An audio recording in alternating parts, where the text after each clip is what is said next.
that's one way to start your Thanksgiving. Is anybody surprised? Are you really? For some reason, the NFL and the networks keep wanting to platform the Bears in national television, and we're surprised by the frickin' outcomes. As you know, one way or another, it will always devolve into Bears football! I think after this game, this shirt really could just say it all. You know, it's appropriate. It's Bears colors. And you can break it out every couple of years, and it's always applicable. And after today, I've been talking about it, and every week, like, what the fuck are you waiting for? This should have happened after last season. What's the excuse now? Like, when you look at this recent stretch for the Bears coming off of the bye week, which at that point they were 4-2, they have now lost 6 motherfucking games in a row. And I know that Math Eberflus can't count. We'll talk about that here in a moment. But, like, after the day, how could you continue to justify this? I mean, my God. There are different ways to lose in embarrassing fashion. And this is probably much worse than getting blown up by 30 or 40 points. It really is if you think about it. Because in the first half, the Bears absolutely suck cock. Like, almost immediately, you know, there's a catch and you're like, oh, that's not good. You know what? I don't even know where I'm going to fucking go at this point. You got Matt Eberflus blowing challenge flags or throwing challenge flags early on plays that have no shot of being overturned. I realize you needed that turnover, but it wasn't going to happen. You had to be able to see that Jameson Williams was an incompletion. He didn't take the third step. He didn't make a football move, whatever the hell you want to say. And he threw the fucking challenge flag anyways. He's like, I calculated the odds. Son of a bitch, it's around 1%. I gotta throw it!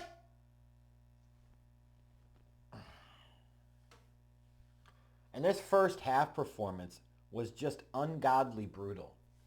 You were at a point in time where the Lions had more first downs in the first half, 18, than the Bears had yards on offense, 15. It was that bad. The Bears were down 16-0 at halftime. And it was such a one-sided mollywhopping. Like, what are you holding on to here? The fact that the Bears forced the Lions to kick 3 field goals and it should have been like 28-0, but instead it wasn't. I mean, that's what you're holding on to here? There are no positives here. On a short week of preparation for an incompetent, idiotic head coach and coaching staff, they came out woefully unprepared, even more so than usual. They immediately let the Lions march down the fucking field and continue to do that in the first half. Don't give me that bend but don't break and hold them to 3 bullshit. No. This is a team that's invested a lot in that defense, up to and including the goddamn incompetent, should have been fired a long time ago, fucking head coach. Their defense should be elite. It's not, because your GM's a fucking idiot and your head coach is a fucking idiot. That's why. Stop making all these goddamn excuses for the defense. Have some goddamn standards. 16-0. The defense sucked and the offense, God knows, they were fucking awful.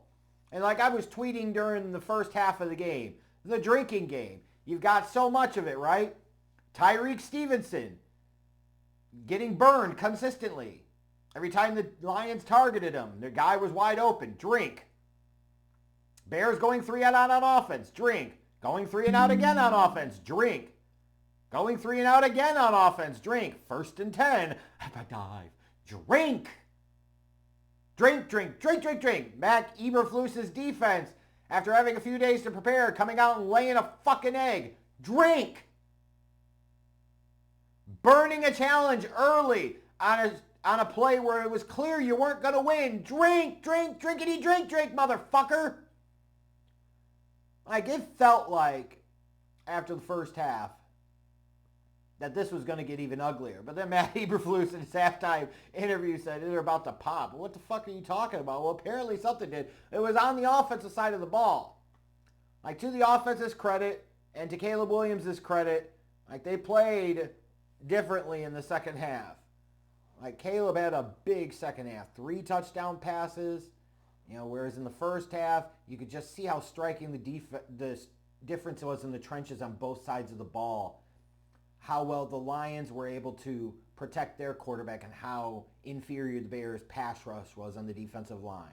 Like, it was so striking. Meanwhile, Braxton Jones on the Bears' offensive line continues to get his shit pushed in. And they're struggling to protect Caleb for any decent amount of time.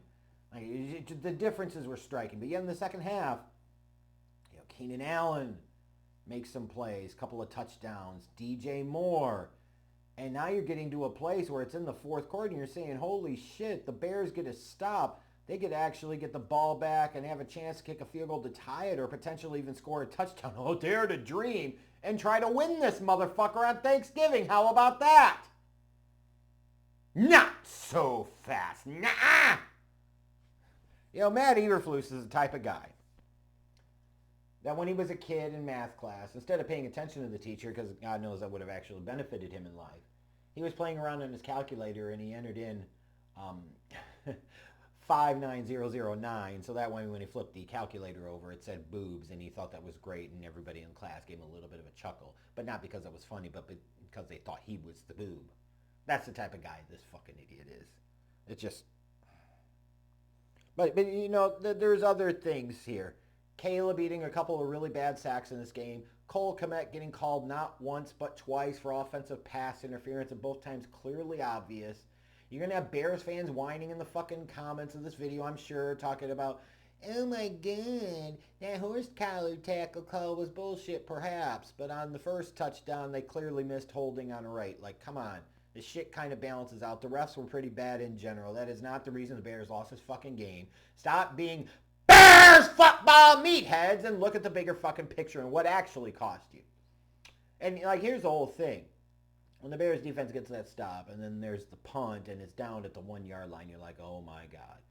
And then Keenan Allen has his helmet taken off, but he gets flagged for throwing the football. And you're like, oh my fucking God. Caleb and the offense using a timeout to avoid a delay of game penalty. Like, yeah, you're not going to fucking need that timeout later. Well, apparently they didn't, because you could apparently holster him and carry him over to the next week. Matt Eberflus is always bad at math with the whole carryover concept. Apparently it applies to the fucking timeout usage here too.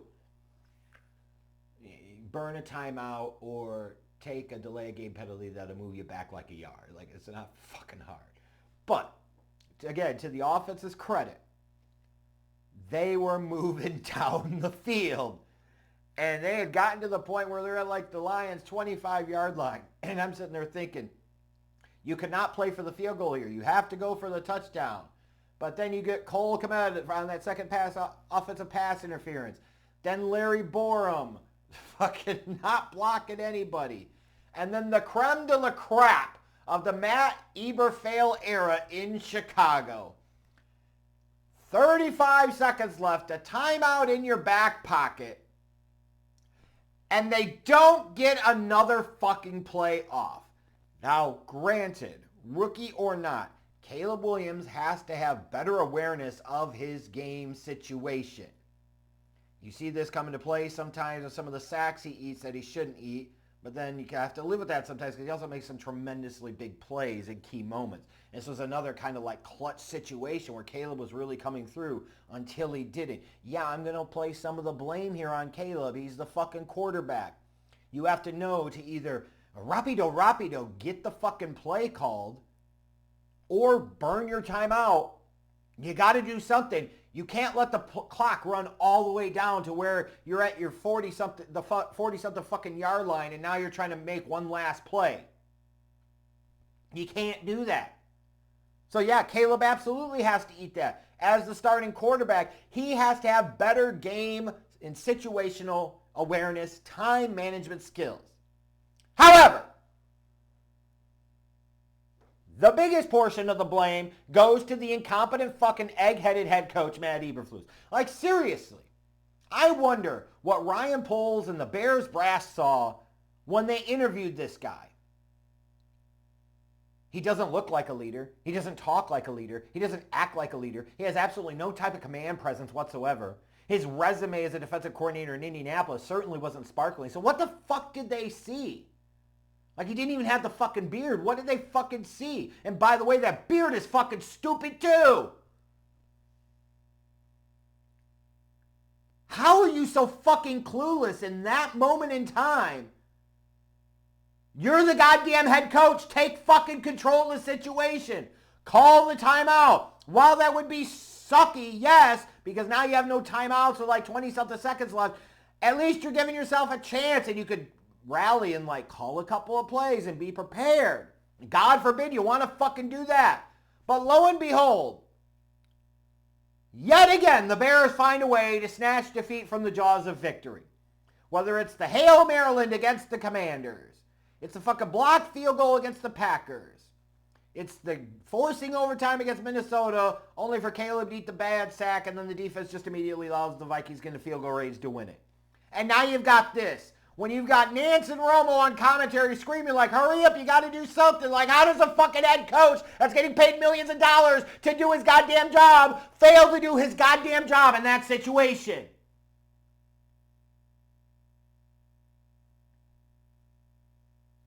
They still had a timeout left. The Bears are down 3. There was no turnover or anything. No score to end it. How the fuck do you have a timeout left in your back pocket?